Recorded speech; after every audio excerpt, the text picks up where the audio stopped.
A lot of people struggle to get pace on their serve just simply because they're not following the correct recipe. And there are 4 specific things that you need to focus on as you're serving so that you can start serving rockets. In this video, we're gonna be covering those 4 tips and some practical things that you can do as soon as you get out onto the court so that you can start serving faster than you've ever served before. So without further ado, let's open the playbook.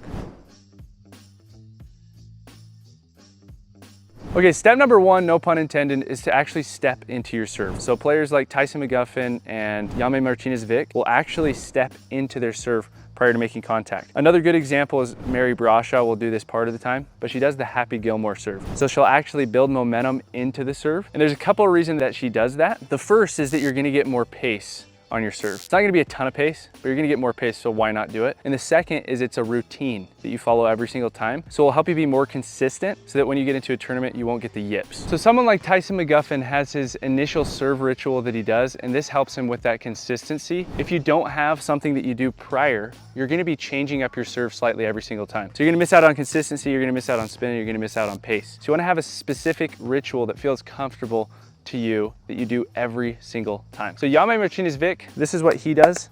He'll actually move forward into his shot as he makes contact with the ball. So he's taking a couple of steps prior. So maybe that feels comfortable to you. As we all know, Tyson has a very unique serve that he does every single time. And what he does is he bounces the ball, hits his paddle, and then he steps in. It's something along those lines. I haven't done it in a while, but I actually have a video where I teach that serve and I do his exact serve routine, which I'll link it right here. You guys can check it out if you want to learn how to do Tyson's serve. But Mary Brasha does the same thing, very similar to Jaume, but they have this initial serve routine where they step in. It's gonna add pace, it's gonna help you with consistency. So try that. By the way, if you don't always have someone to drill with and you want to improve your pickleball game, this is the ball machine I use. I use the Titan ball machine. I absolutely love this machine. I have used almost every single other ball machine. I've used the Lobster, the Slinger, the Simon X, the Ernie. I've tried the vast majority of other ball machines. This one's the best by far because it's the most accurate and it can do the most. It has the most advanced technology. What's great about it is that it can shoot you balls in different locations from one ball to the next. So it can hit you a ball at the baseline and then it can hit you the next ball up at the kitchen line. So it's super easily customizable. But I would say that the most important thing to me when I'm gonna go out and drill with a ball machine is making sure that I can just start drilling as soon as I get out onto the court. And that's what's great about this is that there's already tons of drills built into the app so that if you wanna work on your drops, your dinks, your drives, whatever it might be, you can just click that specific drill and start drilling. You don't have to go up to the machine and change the spin and the speed and the feed. Instead, that's all customizable from your phone through the Titan Drills app, or you can just simply use drills that your friends have done that they can share with you or that have already been created online. I actually have my own Titan Drills library. If you'd like access to that, I will link it in the description of this video. So if you're in need of an awesome drilling partner, you can actually get $150 off through my link in the description, or you can click right here. Be sure to check it out. I can't recommend it enough for helping you to improve your pickleball game.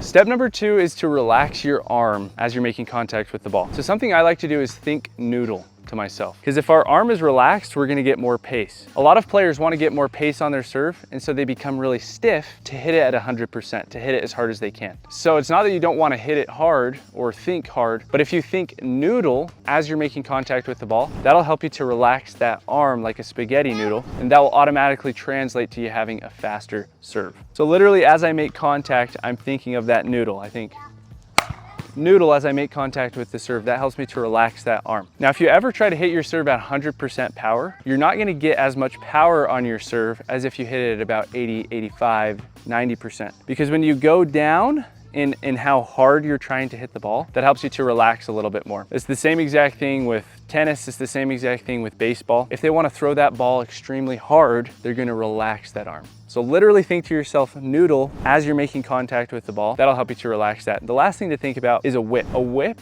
bends all the way through and then it hits the ground. If it didn't bend and it just went down, it would be a whole lot slower. It wouldn't have the impact that it does. So the reason that it has that impact is because it's relaxed. If you wanna have a fast serve, step number 2 is making sure that that arm is a noodle as you make contact.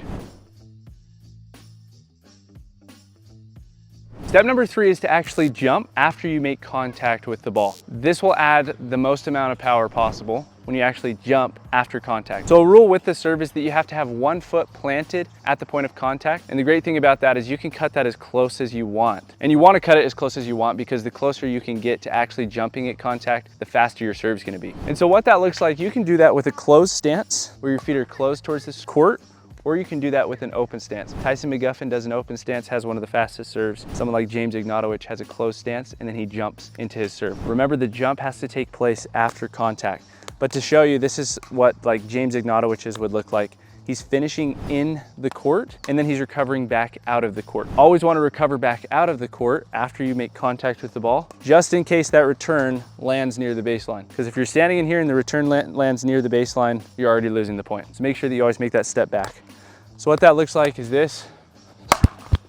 We're literally jumping into that serve. It's gonna add a ton of pace onto our serve just simply from that jump. And just to show you guys what it looks like as Tyson McGuffin serve, where it's open stance, it's the same exact thing, all the weights on my right foot, and then I'm jumping into the court. All that weight is being transferred onto my right foot. If you're closed stance, all the weight is being transferred from your left foot. And then you finish by jumping off of the left into the court. So whichever one feels more comfortable for you is the one that you can do. You're not gonna lose out on power from doing one or the other, because all it comes down to is that hip rotation. Doesn't really matter what your legs are doing, because I can rotate just as far this way as with closed stance, right? But closed stance, I'm finishing towards the court. So do whichever one's more comfortable.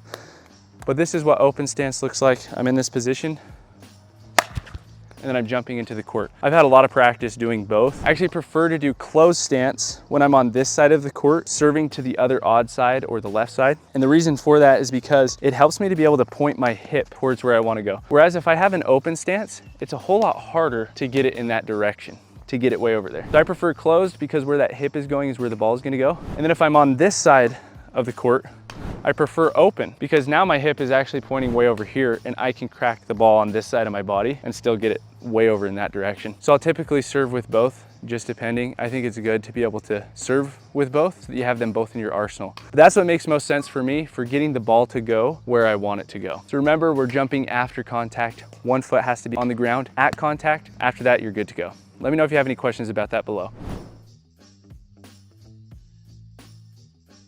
So if we have a 90-degree angle, it's going to be making a square box right here, and we're coming right at the center of that at the point of contact. So this tip was actually given to me by Federico Staksrud when he taught us his serve and how he does his serve. But he comes in at that 45-degree angle. It's the perfect amount of out and up. A lot of people think in order to create topspin, we need to come up, which is true. And in order to create power, we need to come out. So out and up is gonna be that 45-degree angle. You think about coming off a ramp. If you go at that 45-degree angle, you're gonna be able to create the most amount of topspin to bring your ball back down into the court and the perfect amount of pace so that your ball doesn't go too far. If instead you go too far out, just straight out, it's either gonna go directly into the net or it's gonna go long because you're not gonna create enough topspin on the ball. If instead you just go up, you're gonna have nothing but topspin on that ball. You're not gonna have much pace. So come out on that 45-degree angle. So those are the 4 key principles to getting insane power. Now, if you wanna learn how to have the most difficult serve to return in pickleball, there are 3 key principles that you have to follow. And I actually teach those 3 key principles in this video right here. You can check it out.